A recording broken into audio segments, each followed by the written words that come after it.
일본은 현재 코로나로 인해서 경제에 상당한 타격이 오며 곳곳이 신음하는 상황입니다. 아베 총리는 사임 연설에서 이를 두고 어수선한 일본이라고 표현하면서 국정 운영이 어렵다고 했습니다. 그런데 이렇게 정신없는 틈을 타서 일본 도심에서 전혀 뜻밖의 상황이 벌어지고 있어 관심을 모읍니다. 일본 언론은 자살골이나 다름없다면서 현재의 상황에 크게 망연자실하고 있다고 전해집니다. 특히 일본이 아닌 한국과 중국이 이 상황에 관련되고 있어 심기가 불편해지고 있습니다. 첫 번째, 중국의 일본 부동산 침투.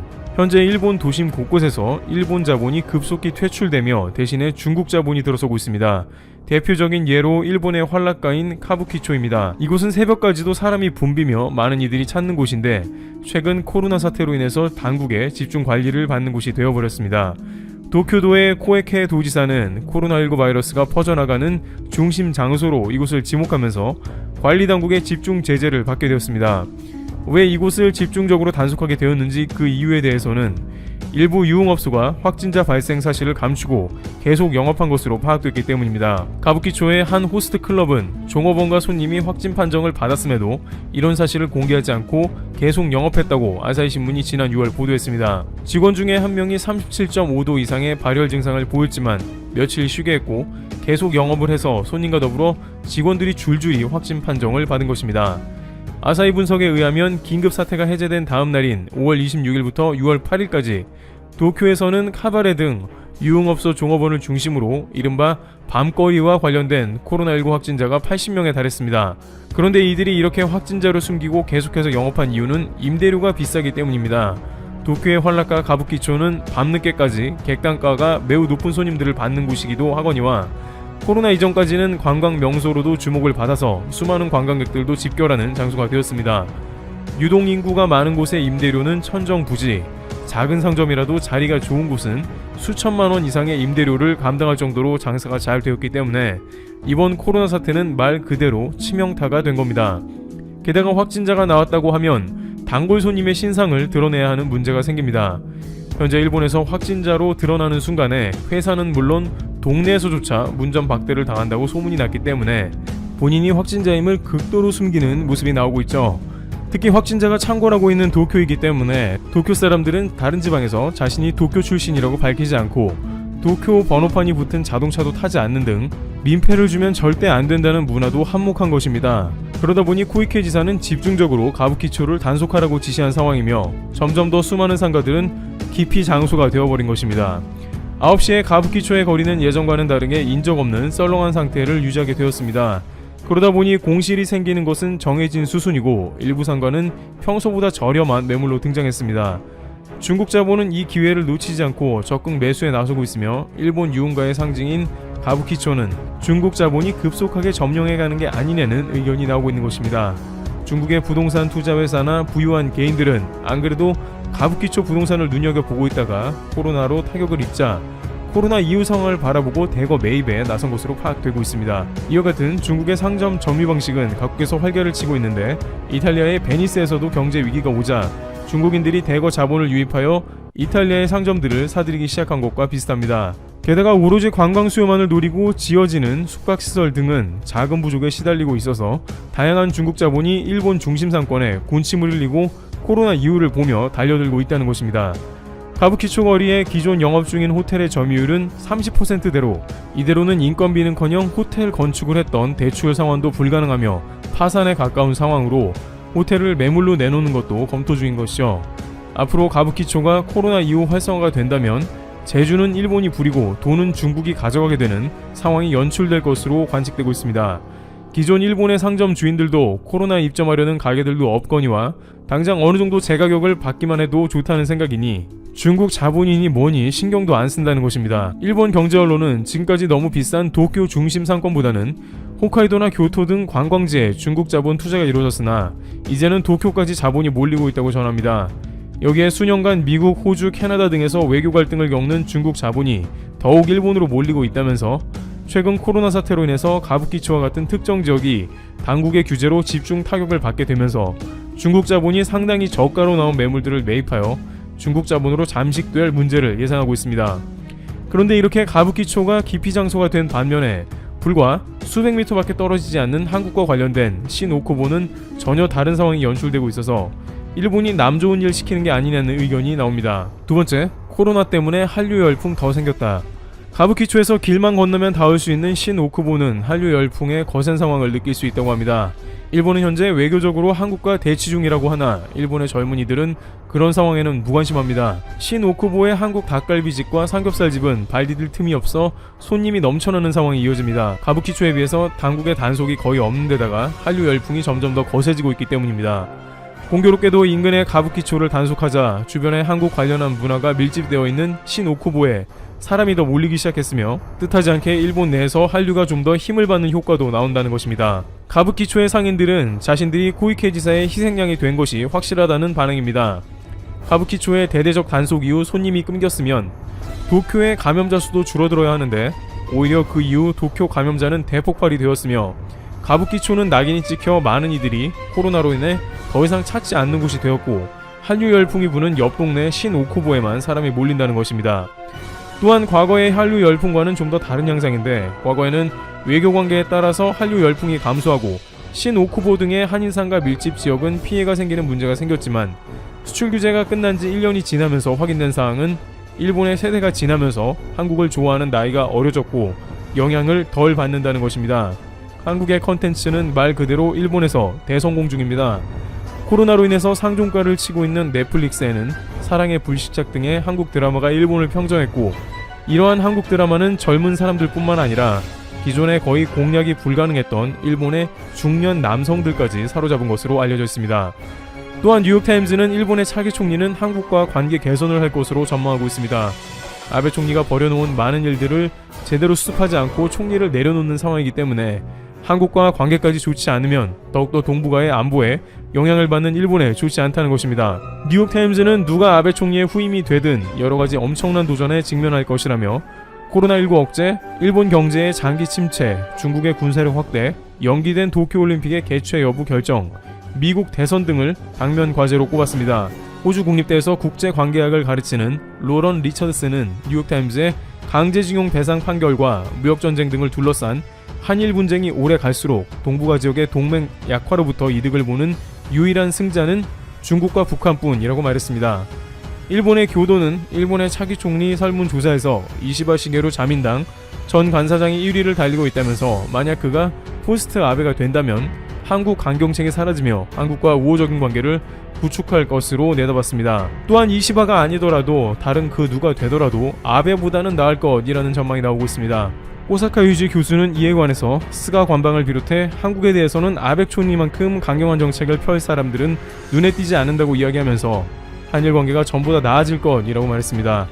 일본의 프리미엄 온라인은 점점 중국과 한국의 많은 일본의 시장을 내어주고 있다면서 일본의 미래가 암담하다는 전망을 내놓고 있습니다. 트리블튜브 여기서 마치겠습니다. 감사합니다. 최근 후쿠시마 인근 앞바다에서 발생한 지진은 과거 동일본 대지진의 악몽을 다시금 상기시키며 수많은 일본인들을 공포의 도가니로 몰아넣었습니다. 하지만 피해의 규모가 예상보다 적었고 별다른 후속 여파가 없었던 터라 현재는 대부분의 시민들이 안심하며 일상으로 돌아가는 분위기인데요. 하지만 이 같은 평화는 오래가지 못할 것 같습니다. 추가적인 조사 중이던 전문가들에 의해 유독 피해가 적었던 이유가 드러났는데 그 내용은 이번 지진은 그저 시작일 뿐 본격적인 재앙에 대한 신호탄에 불과하다는 것이었죠.